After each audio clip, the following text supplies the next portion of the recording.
Hello everyone, myself Manish Sharma and I have secured rank 43 in Rajasthan प्रशासनिक सेवा final results 2021।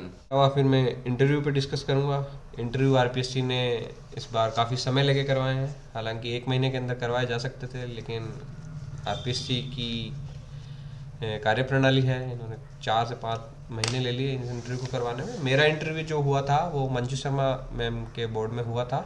और interview में आप जाते हो, 4 लोगों का पैनल होता है, उसमें एक चेयरमैन होते हैं जो आरपीएससी के मेंबर होते हैं, इसके अलावा तीन मेंबर होते हैं, एक प्रशासनिक सेवा से, एक पुलिस सेवा से, और हो सकता है एक जो ह्यूमैनिटीज़ फील्ड से या साइकोलॉजी फील्ड से मेंबर होते हैं। मेरा जो इंटरव्यू चला था, मैं आपको डिस्कस करना चाहूँगा मेरे से किस तरह के सवाल पूछे गए।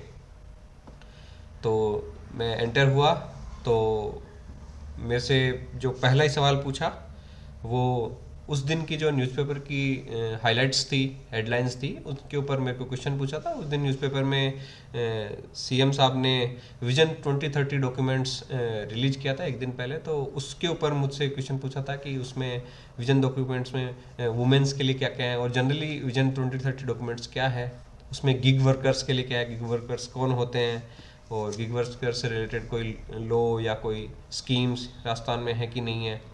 इसके बाद मुझे हॉबी के ऊपर क्वेश्चंस पूछे थे कि आपकी हॉबी क्या है, तो मैंने अपनी हॉबी डायरी राइटिंग की बताई।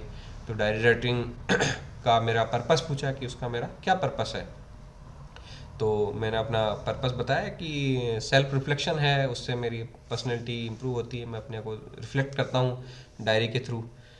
तो इसके बाद मुझे अपनी स्ट्रेंथ और वीकनेस पूछी दो दो, तो I was prepared for that. तो मैंने अपनी स्ट्रेंथ्स बताई थी कि आई एम गुड एंड कि मैं फ्रेंड्स और अच्छी जो कंपनी होती है वो मैं बनाने में अच्छा हूँ, मेरी स्ट्रेंथ है ये। तो उसके ऊपर भी फिर मुझे आगे रेलेवेंट क्वेश्चंस भी पूछे गए थे, जिससे मुझे एंड में साइकोलॉजिस्ट ने फिर पूछा कि आप अगर आप फ्रेंड्स बनाने में अच्छे हो, आपकी अच्छी फ्रेंड सर्किल है, तो क्या आप अपने फ्रेंड्स को जो एज ए ऑफिसर होते हुए पोस्ट पे बेनिफिट पहुंचाओगे, उनको ब्लैक में सिलेंडर दिलवा दोगे, या इस तरीके से आप कर सकते हो। तो मैंने ऑब्वियसली इसके लिए मना किया कि नहीं, मैं ऐसे बेनिफिट नहीं दे सकता इलीगली। हालांकि मेरा कोई दोस्त फाइनेंशियली कैपेबल नहीं है, तो उसको मैं फाइनेंशियली अपने दम पे हेल्प कर सकता हूँ। फिर उन्होंने पूछा कि आप अपने फ्रेंड को हेल्प आउट नहीं कर रहे हो आप अच्छे फ्रेंड नहीं हो। तो मैंने कहा सर, जो मैं प्रोफेशनली हूँ वो प्रोफेशन में मैं मिक्स नहीं करता इस चीज़ को। तो उन्होंने साइकोलॉजी से रिलेटेड भी क्वेश्चन पूछे फिर कि आप जो टीम ओरिएंटेड हो या फिर आप पर्सनैलिटी ओरिएंटेड हो। तो इस तरह के क्वेश्चंस मुझे साइकोलॉजिस्ट ने पूछे।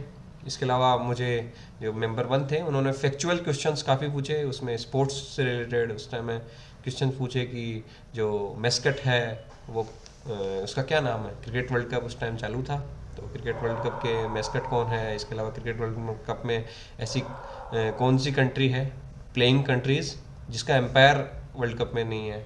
और इससे एनवायरनमेंट में कितने परसेंटेज कार्बन है, कितने परसेंटेज CO2 है, कितने परसेंट ऑक्सीजन है, कितने परसेंट नाइट्रोजन है, और ग्लोबल वार्मिंग किस रेट से बढ़ रही है, वो ग्लोबल वार्मिंग क्या है। और इससे संबंधित काफ़ी फैक्चुअल क्वेश्चंस मुझसे पूछे गए।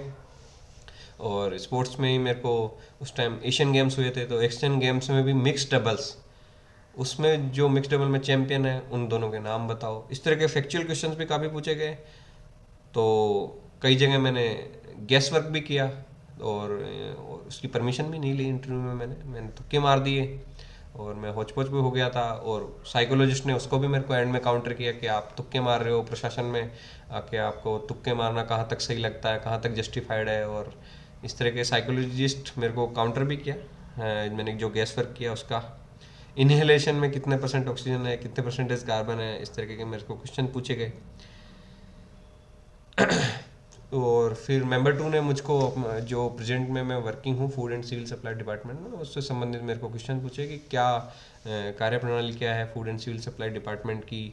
और यहाँ पे हम एसेंशियल कमोडिटीज़ एक्ट के अंडर एनफोर्स करते हैं तो उसके सेक्शंस पूछे, उसके जो लॉज हैं उसमें क्या पूछे, कितनी सज़ा है, किस सेक्शन में सज़ा का प्रावधान है, क्या सज़ा है, इससे संबंधित क्वेश्चन पूछे। फूड सिक्योरिटी की क्या नीड है, रेलेवेंसी क्या है, इससे संबंधित क्वेश्चन पूछे। और इसके अलावा मुझे इन्फ्लेशन और डीवैल्यूएशन, इनके बीच में जो अंतर है उसको, उसके बारे में पूछा। उसके बाद मुझे प्राण के बारे में भी पूछा गया, एक फैक्चुअल क्वेश्चन कि प्राण क्या होता है, प्राण वर्सेस पैन। तो पैन कार्ड होता है और प्राण कार्ड है। तो प्राण कार्ड में मैंने मेरे को जो उस टाइम हिट किया वो तुक्का मार दिया मैंने। तो जैसे प्राण की full form permanent residential account number मैंने बता दिया। और तो इस पर भी मेरे को साइकोलॉजिस्ट ने एंड में, जो फोर्थ मेंबर थे, उन्होंने मेरे को काउंटर किया था कि आपने तुक्का मारा है, क्योंकि प्राण की फुल फॉर्म तो परमानेंट रिटायरमेंट अकाउंट नंबर होती है। इसके अलावा मेरे को चेयरमैन ने मिलेट्स के ऊपर पूछे। श्रीयन जो है मिलेट्स है, मिलेट ईयर है, और मिलेट्स को इतना महत्व क्यों दिया जाने लगा रिसेंटली में, तो मिलेट्स से रिलेवेंट मेरे को क्वेश्चन पूछे गए। और वाटर सिक्योरिटी पे भी मुझे क्वेश्चन पूछे गए। इसके बाद में मैंने एंड में सभी मेंबर्स को जय हिंद बोला था, और उसके बाद में मैं बोर्ड से बाहर निकला था। करीब 20 मिनट के करीब मेरा इंटरव्यू चला था। और मेरा इंटरव्यू, मैंने कुछ गैस वर्क किया था और बिना परमिशन के गैस वर्क किया था, और मेरे को काउंटर भी कर लिया था एंड में मेंबर 4 ने।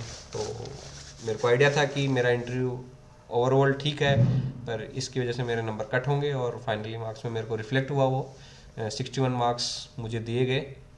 हालांकि जो 2018 का इंटरव्यू था वो मेरा इससे बेटर हुआ था। और तो उस टाइम रामू राम रायका जी का बोर्ड था, और उन्होंने मेरे को 73 मार्क्स उस टाइम दिए थे। तो I was expecting on the same line this year also, और अगर मेरे को इतने मार्क्स मिलते तो मेरी रैंक और 20s के अंडर आ सकती थी। तो ये सब मैंने डिस्कस किया। तो thank you to this platform also, जिन्होंने मुझे अपने आप को रिप्रेजेंट करने का मौका दिया। और सभी से मैं यही कहना चाहूँगा कि लगे रहें, अपने आप को जस्टिफाई करें। आपने ग्रेजुएशन करी है और आप 20 इयर्स अपने पीछे निकाल चुके हैं। अब आप जो अपनी पढ़ाई है और जो आपने जो इस दुनिया में सीखा है, आप सोसाइटी में जो सीखा है, आप गिव बैक करने का समय है।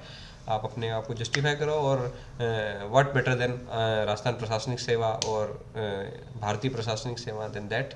आपको एक बहुत अच्छा प्लेटफॉर्म मिलेगा आप अपने आप को जस्टिफाई करने का।